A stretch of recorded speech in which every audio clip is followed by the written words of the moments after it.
Could you explain a bit about your personal role as the leader of this tour? What will travelers get from your direct involvement? Leader sounds like Moses parting the Red Sea. Uh, I'm not going to part anything. I'll be the tour manager. That's such a fancy title. No, I'm just kidding you. Um, what each participant will get directly as a result of my involvement in this program is the fact that I now know Istanbul like the back of my hand. So you don't have to bother about, oh my God, which funicular do we take? What train do we take? Will the taxi rip us off? What bus do we take? I cannot walk up another hill. Did you know? And let me just digress here for a moment. Did you know that there are 3 cities in the world that are built on 7 hills? Rome, Athens, and Istanbul, formerly known as Constantinople.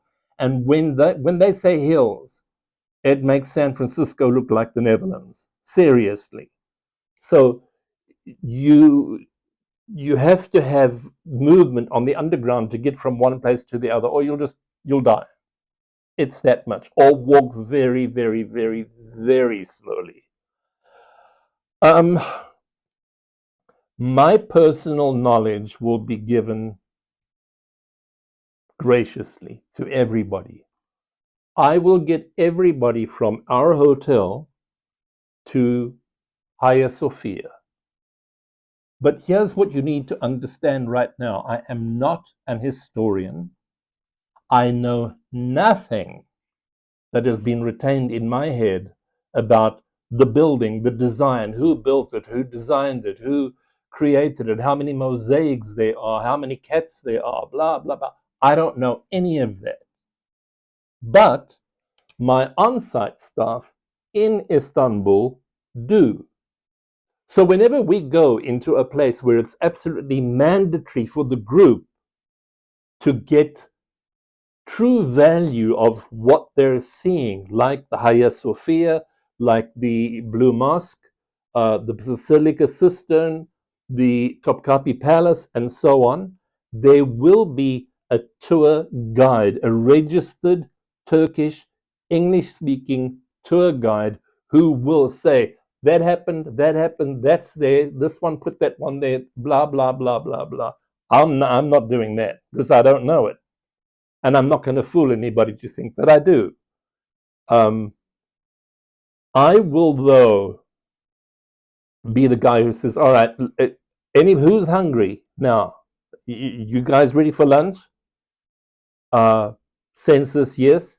And off we go to restaurants that I've chosen, restaurants that I have selected, because I've eaten there several times and they really are good. But here's another an aspect that makes this this journey different to anything else out there in the marketplace.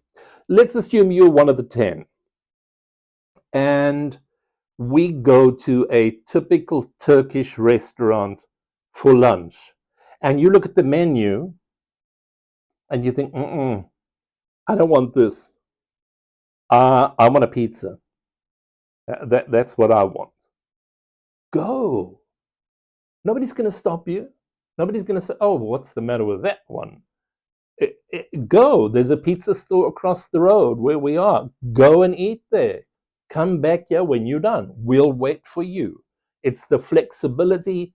It's that being transparent with your needs and your requirements so that everybody has a fine time together.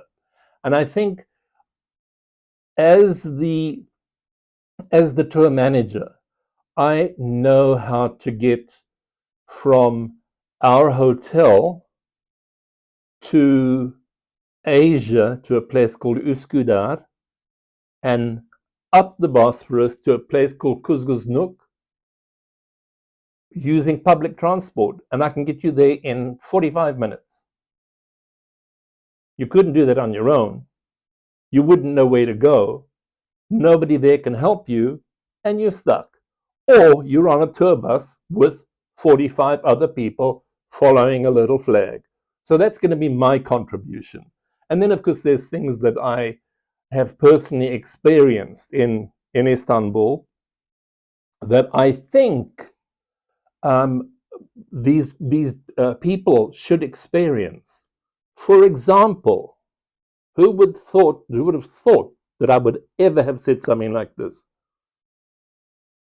Don't cut your hair before you go. If you have hair, of course. Don't cut it. Because going to a local barber in Istanbul is an experience unto itself. Now, I'm going to be there in 3 weeks, running through this whole program again, making sure everything is on target. Everybody knows every date, time, measurement, etc., etc., etc. And my hair is getting a little shaggy. But the first thing I'm going to do is go to my barber just off Istiklal Avenue. I want my hair cut there. I can't find anyone here to do it. And the attention to detail and the care and the experience. And that's the part of the experiential travel that I want my group to come back and say, oh my, I had my hair cut in Istanbul. It was awesome. Yeah, it took 2 hours, but wow, it was amazing. And those are the things that I will enhance into the trip as the tour leader or the tour manager, whatever you'd like to call me.